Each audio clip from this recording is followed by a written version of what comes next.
Amigas y amigos, ¿cómo están? Yo soy Loyolus y les doy la bienvenida nuevamente a este espacio cultural. Gracias por acompañarme aquí en mi canal de YouTube. Gracias por dar clic a este video. El día de hoy estoy muy feliz porque está conmigo el director Julián Reyes Botello, que está aquí para platicarnos acerca de una obra que se va a presentar a partir del día 5 de agosto allá en el Teatro de la Capilla, que se llama Los Obscenos de Silere Vortex, que trata acerca de un futuro, pues un poco lejano, 1000 años en el futuro tal vez, donde existe la posibilidad o donde la humanidad está siendo utilizada para crear con ella energía a través del dolor. Y bueno, es un tema bastante interesante. Siempre es un tema bastante interesante platicar acerca del futuro que nos puede deparar como humanidad. Mi estimado Julián, gracias por estar aquí. No, muchísimas gracias a ti. Pues sí, justamente pienso que ha habido un boom en los últimos años, pongamos 10 años de la ciencia ficción. En el cine, ahorita que estoy viendo lo que traes ahí atrás en los cómics, en los videojuegos, o sea, ha habido una recepción muy diferente a lo que venía siendo la ciencia ficción hace 10 años o antes, que era una cosa de que solo se le aceptaba a ciertas comunidades o a ciertos grupos de individuos, que si te gustaba la ciencia ficción te decían geek, ñoño, nerd, y eran como de, no, no queremos hablar contigo, eres el rechazado, etcétera. Y ahorita no, ahorita pertenece a un lugar mucho más Sí, mainstream. Pienso que tiene que ver con la razón de ser de la ciencia ficción. Si nos vamos a los inicios de este subgénero que originalmente es literario, nos encontramos al Frankenstein de Mary Shelley, ¿no? claro. Esta mujer casi adolescente que escribió una bestialidad de obra. Y creo que una de las características más importantes de la ciencia ficción es el distanciamiento, que ya lo hacía Shakespeare a su manera, ya lo hacían los griegos a su manera. Por ejemplo, Shakespeare decía, ok, yo no puedo escribir sobre Isabel ni sobre Jacobo, que son mis reyes, o sea, bueno, en el periodo isabelino y en el jacobino. Entonces, pues quiero escribir sobre tal cosa, sobre una desigualdad política o sobre cosas políticas. Voy a escribir Macbeth hace tantos años en Escocia. No es Inglaterra. No es Inglaterra. No vayan a creer que no es Inglaterra. Y entonces lo mismo sucedía con los griegos, así de, bueno, no podemos hablar sobre Atenas en nuestro siglo porque pues podríamos estar en peligro. Vamos a hablar sobre un tiempo mítico y un hombre que se llama Edipo en un tiempo mítico muy lejos de lo que somos hoy, ¿no? La ciencia ficción hace lo mismo, pero la ciencia ficción no lo hace hacia el pasado, como Shakespeare o los griegos o muchísimas otras cosas y escritores y así, sino hacia el futuro. Entonces, Sí, desde el distanciamiento, la ciencia ficción permite hacer preguntas sobre lo que implica lo humano desde un lugar que una ficción mucho más cercana o mucho más figurativa, o sea, como mucho más, ajá, cercana a nuestra realidad puede hacer. Un ejemplo de eso así muy concreto es una obra en la que se pregunten si me corto un brazo, ¿soy humano? Y me ponen un brazo robótico, ¿soy humano? Pues sí, ¿no? Si me cortan el tronco, ¿soy humano? Y me ponen un tronco robótico, pues sí. Si me cortan la cabeza y en realidad, en el fondo, pasan mi inteligencia, pasan mis pensamientos a una máquina, ¿soy humano? O sea, esto es como una cosa muy evidente y muy... Pero es donde aparecen las cosas que la ciencia ficción puede preguntarse y otro tipo de ficciones sí, no. Esta obra en particular, que es Los Obscenos de Silere Vortex, tiene vinculaciones con otras grandes obras maestras de la ciencia ficción en otros medios, particularmente en el cine. Pienso ahorita mucho en Matrix, en esta cosa de cómo en Matrix usan a los humanos como baterías, batería. Ujú. las máquinas para pues estar vivas. Y en este caso sucede algo muy similar, pero desde el punto de vista de humanos. Una cosa muy similar a lo que estamos viendo ahorita en Spider-Man Into the Spider-Verse y Across the Spider-Verse y toda esta cosa, de que hay universos paralelos. En esta obra sucede. Existen dos universos paralelos donde un universo está explotando al otro para poder mantenerse con vida. Y la forma en la que lo explotan es a través del dolor. Entonces, descubrimos que existe un vínculo a través de ese elemento tan extraño, uno pensaría en principio, pero tan humano el pensar en el acto violento. Y justamente lo que creo ahí que está haciendo Josué Almanza, que es el dramaturgo, Sí, es hacer un ensayo sobre la violencia. Hace un ensayo sobre la violencia y hace un ensayo sobre el dolor y pregunta constantemente qué es el ser humano, se mete a preguntas filosóficas bien profundas y si la violencia es inherente al ser humano, o sea, si solamente por ser humanos ya buscamos la violencia a otros iguales, ¿no?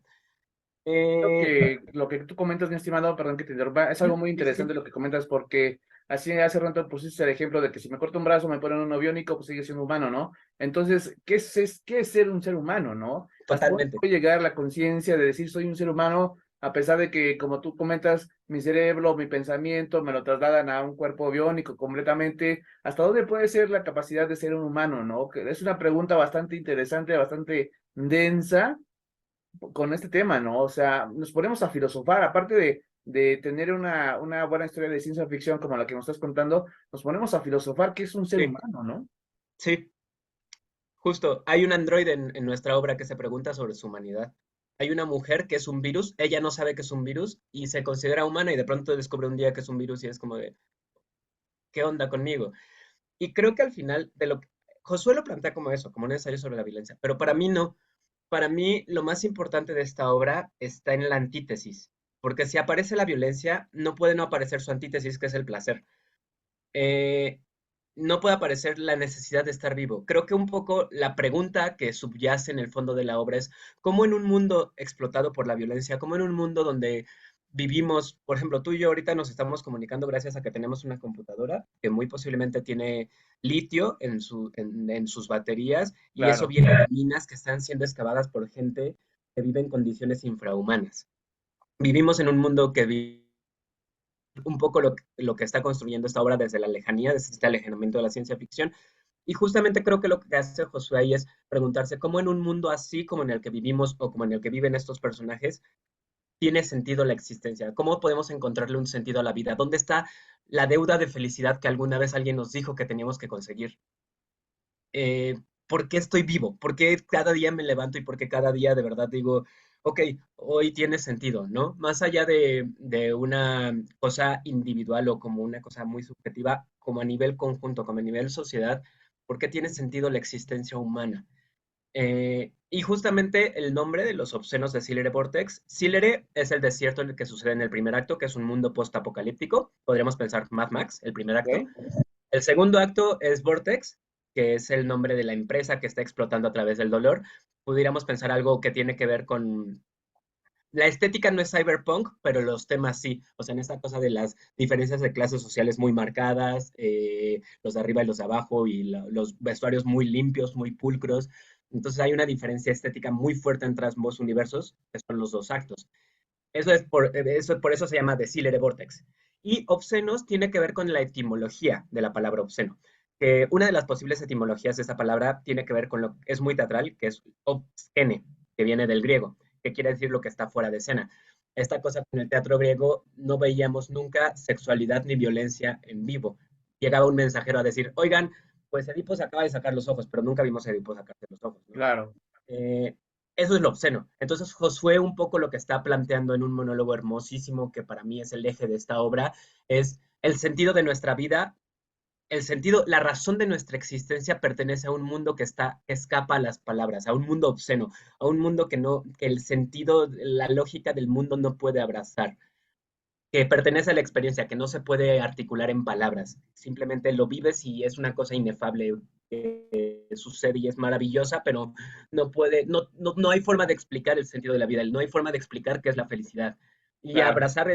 abrazar ese lugar, abrazar el hecho de que, ok, en este mundo que está sufriendo desigualdad social de esta forma, que está viviendo estas situaciones y así, hay que luchar por ello, hay que buscar justicia y puede que ahí esté mi sentido de existencia en sociedad, pero mi sentido de existencia en el individuo, ¿dónde está?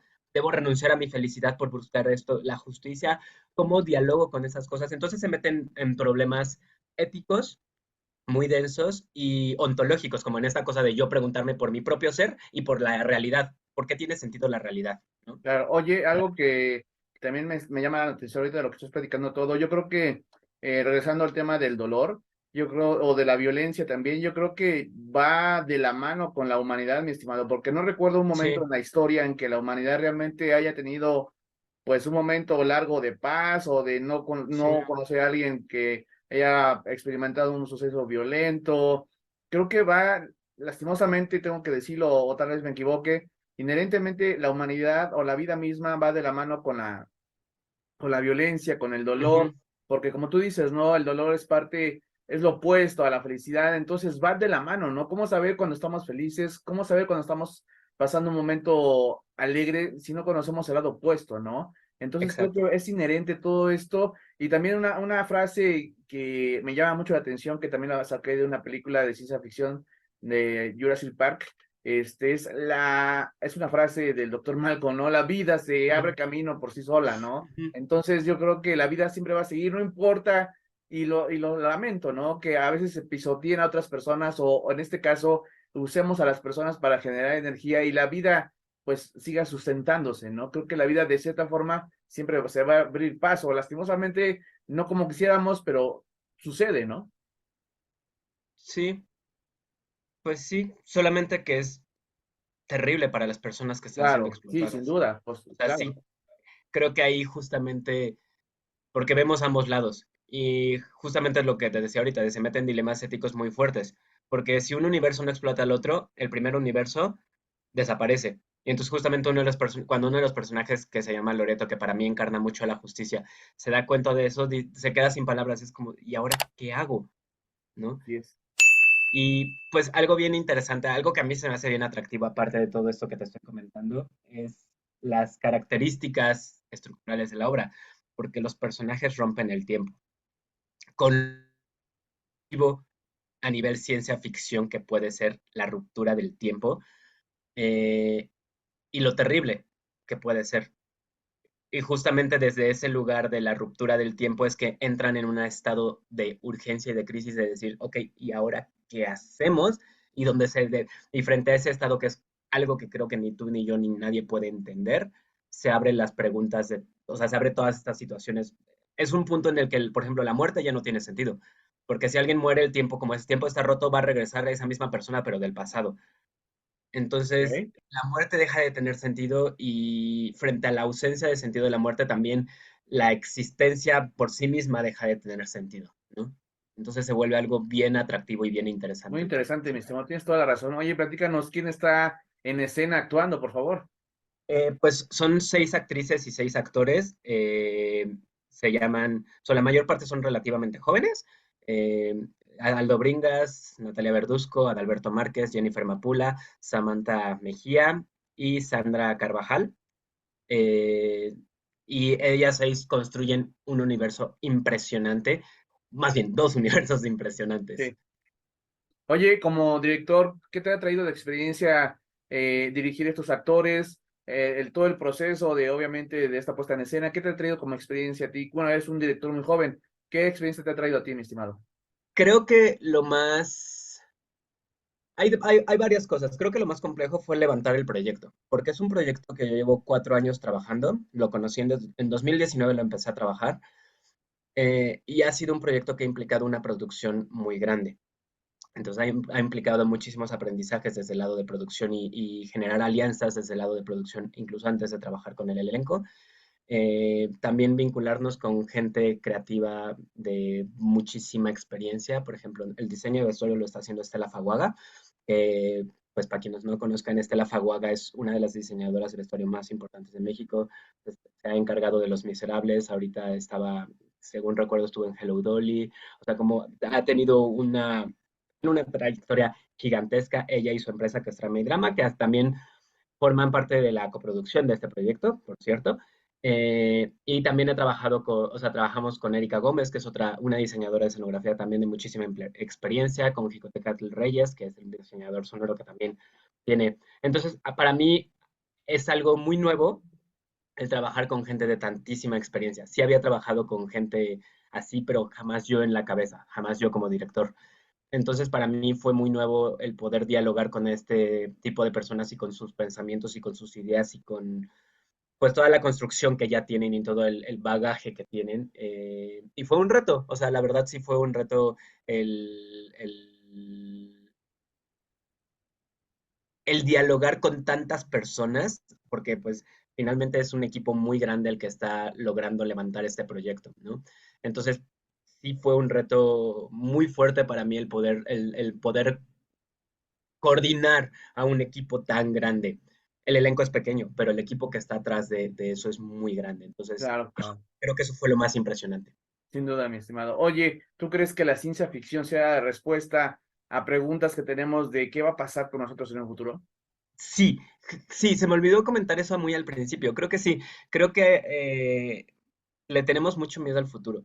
O sea, la presencia del calentamiento global, que ahorita es más evidente que nunca, Sí, eh, la, el hecho de que sentimos, como diría el meme de Malcolm, de el futuro es hoy viejo, de que de verdad hay cosas no sé, que jugamos en videojuegos y que decimos como, de, no manches, algún día habrá este tipo de armas y de pronto lo vemos y vemos, decimos como de, no se me acuerdo que en 2020 estaba muy sonada la posible Tercera Guerra Mundial por el ataque de un dron a un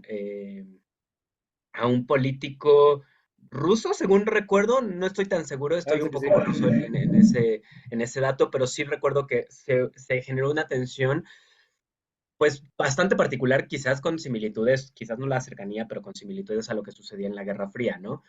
Eh, entonces creo que el pensar, y justamente me acuerdo que muchísimos de los memes que salieron en ese tiempo era como de, bueno, Segunda Guerra Mundial hizo esto, si sucede Tercera Guerra Mundial con la tecnología que tenemos ahorita, vamos a destruir 50 tierras.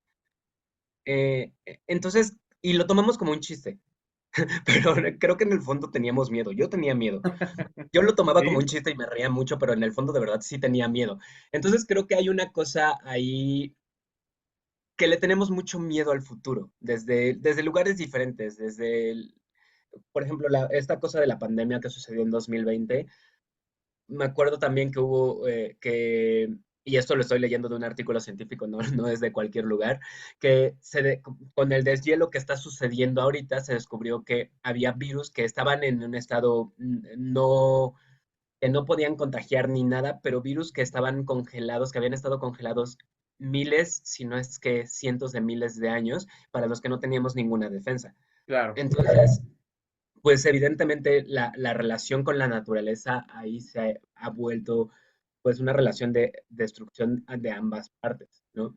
Entonces la destruimos y nos destruye, nos está empezando a destruir de regreso. Entonces creo que como sociedad hasta cierto punto le tenemos miedo al futuro porque no sé, también desde un lugar económico, de cómo mi generación o las generaciones de abajo, cómo le van a hacer para sobrevivir, cómo le van a hacer para tener dinero, pues da miedo. O sea, de verdad sí, creo que sí nos da miedo y es muy común los memes de, ay, pues ya para qué ahorro para el retiro si ni siquiera voy a tener, o sea, no va a haber vida en ese momento. Y de verdad creo que en esa cosa hay eh, se está vislumbrando un pensamiento generalizado sobre cómo nos vemos en el futuro aunque no lo hacemos y aunque solo nos reímos de ello, en el fondo sí lo tenemos metido allá adentro, ¿no? claro. Entonces creo que le tenemos miedo al futuro. Creo que de verdad le tenemos miedo al futuro y justamente por eso atendemos a la ciencia ficción y particularmente también a la figura del héroe. No sé, yo pienso ahí mucho en relación, por ejemplo, a las películas de Marvel, de DC, como que ha sido, creo, uno de los booms más importantes de la ciencia ficción en los últimos años, Sí, sin duda, que ponen en crisis a la figura del héroe. siempre los cómics van a estar de cierta forma adelantados a su época. Yo era fanático hace muchos, muchos años de un personaje que se llamaba Dick Tracy, un detective muy bueno, y siempre estaba con tecnología, ¿no? Me acuerdo mucho de un aparato, un reloj que se usaba para comunicarse y que en esa época pues no existían, ¿no? Entonces, Sí, hablando de la tecnología, hablando del futuro, hablando de todo lo que nos depara, desde ahí empezamos, ¿no? Digo, los cómics siempre van a estar adelantados. Pero en este personaje en especial, por ejemplo, si hablamos de las telecomunicaciones, ¿cuándo te ibas a imaginar tener un smartwatch, ¿no? Como el de Dick ujú, Tracy, donde puedes hablar, donde puedes comunicarte, puedes mandar mensajes? Imposible, ¿no? Entonces creo que la ciencia ficción siempre está adelantada a un paso y creo que es la forma de descubrir, como lo hemos dicho, como tú nos has explicado, para ir descubriendo qué es lo que va a pasar, ¿no? Y sin temor al futuro, porque el futuro es algo desconocido a lo desconocido siempre le vamos a temer, mi estimado. sí, totalmente de acuerdo. Oye, pues ya prácticamente para terminar, dinos entonces a partir de cuándo, en dónde podemos conseguir boletos y si tienen redes sociales para seguirlos, por favor. Claro, vamos a estar en el Teatro La Capilla, que está en Coyoacán. Está a unas 3 cuadras del centro de Coyoacán, a una cuadra de la Cineteca. La dirección es Madrid 13. Vamos a estar los sábados del 5 de agosto al 23 de septiembre a las 6 de la tarde. Los boletos se pueden comprar a través de la página de la capilla, a través de Boletópolis o directamente en el teatro, en la taquilla. Sí, en redes sociales estamos sobre todo en Instagram, es nuestra red principal, estamos como @mos.teatro MOS, @mos.teatro. Y pues ahí estaremos sacando varias promociones en historia seguramente y así, entonces estén atentos porque saldrán descuentos seguramente. Perfecto. Excelente. Oye, Julián, ha sido un placer tenerte en este espacio para conocer más acerca de esta interesante puesta en escena. Realmente a mí se me antoja mucho el tema de la ciencia ficción, así que voy a estar ahí el 5 de agosto para verlos y disfrutar de esta obra. Perfecto. Amigas, amigos, también dense una vuelta a partir del 5 de agosto, no dejen pasar esta oportunidad de buen teatro, de ciencia ficción, vale mucho la pena estos temas porque también nos ayuda a reflexionar acerca de lo que viene en un futuro. Julián, nuevamente, muchas gracias por el tiempo, el espacio, gracias por la oportunidad de esta entrevista, yo te deseo toda la mierda a ti, a toda la producción, en todas las funciones, muchísima mierda, te mando un gran abrazo y te veo en el teatro, mi estimado. Muchas gracias. Ahí nos vemos. Claro que sí, cuídate, hasta luego.